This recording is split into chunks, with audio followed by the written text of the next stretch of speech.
Right, so hello YouTube, this is my video that I had the opportunity to make regarding Seiko watch.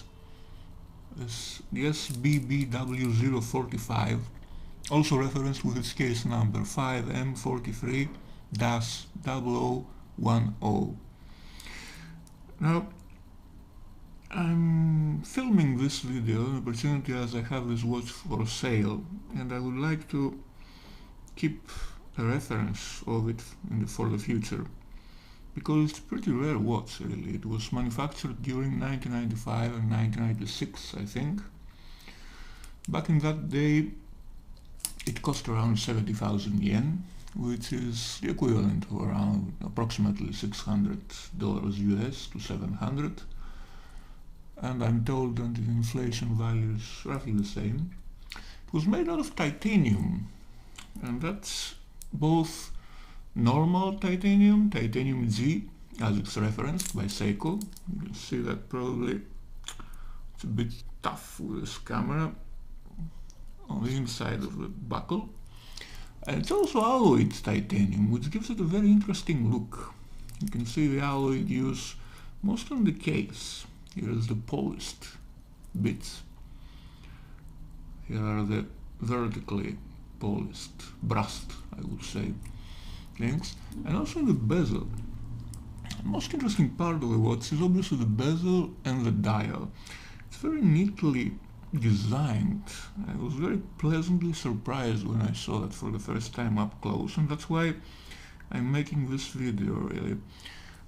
The bezel is also titanium alloy of some sort. It reflects light, pretty much like ceramic does. It's a very interesting effect.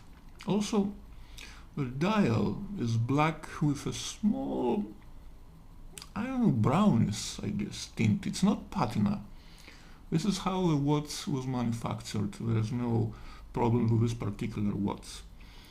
And the way light reflects against those gold trimmings makes for some really amazing shots.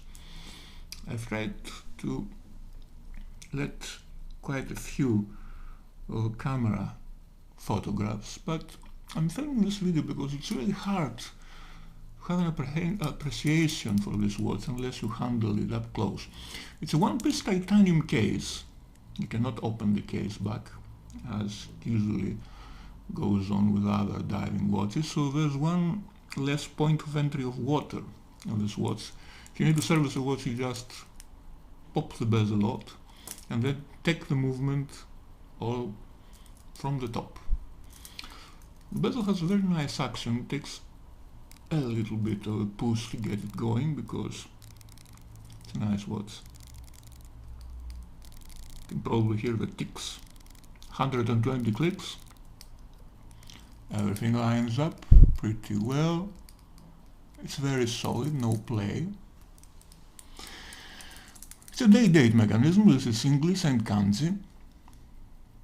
And it's very unusual in its gold trimmings against this beautiful black backdrop, and the way also light holds out against this titanium alloy bezel.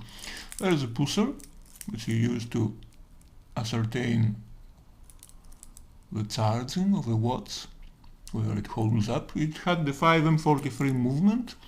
Initially it had a 1-week power reserve. It's been upgraded with a new lithium-ion capacitor, which theoretically can charge up to 4 months. Now, this particular watch and another one I own with this movement have a very strange problem. I don't seem to be able to charge past the 10-second mark, although the actual power reserve does hold out for much longer.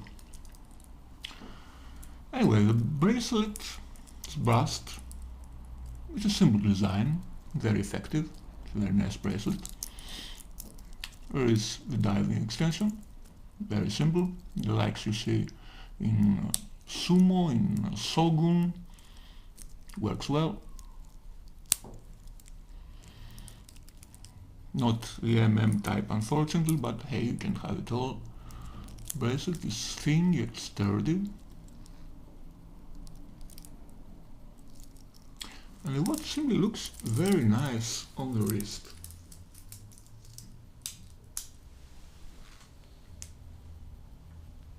It's a 42mm watch.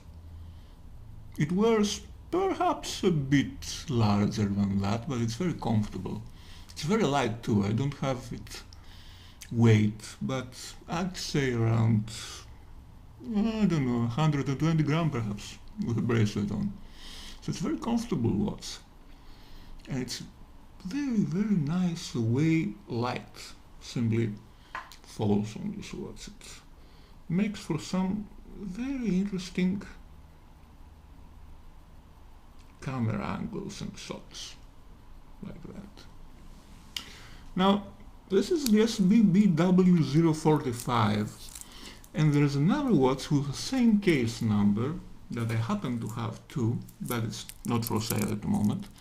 At least that's the SBBW047, which also has the very same case number, the 5M43-0010. The only difference being that this one has a very unique blue dial with some very hard to capture really red bits and pieces there. I don't know how to properly describe it. It reminds me of the way the Grey Ghost's dial is tinted. So there is blue and a touch of red over there. The indexes are the same, the engine is the same, the case is the same, the bracelet is the same. The only difference is the dial and of course the bezel, which is a very silverish bezel, exactly the same per manufacturer, only this insert here is different, and it has a very total different way it reflects light. And it's very funny really, because if you see this watch by itself, and this watch by itself, you'd venture that this one is a darker shade of grey. Well, it's not. It's just the effect of the silver bezel and the blue dial. Really funny, really. Phenomenal watches. I'm parting with this one. Hope it finds a nice home. There really is very few flaws in the dial here. I'm not sure it actually shows up, but you can see it in the photos I have with the sale. Sorry about the camera quality, that's the best I can do. It's just an action camera really. Some normal signs of wear, nothing much really. Bracelet, solid, works well. Normal signs of wear, nothing really too hard on it. It fits my 18.5 centimeters wrist with 2 points here to spare, so I guess it should be okay for at least 19 centimeter wrists. All in all, very rare bird. I think I've only seen a couple up for sale in forums, a few for sale in Japan. They were only produced for like a couple of years. And although they are not limited editions, they are very hard to find in good working condition nowadays. This one, of course, being even tougher to find. I've only seen one of those come up for sale. So hey, I hope you enjoyed the video. Be well, have a Merry Christmas, and a Happy New 2017. Thank you for watching.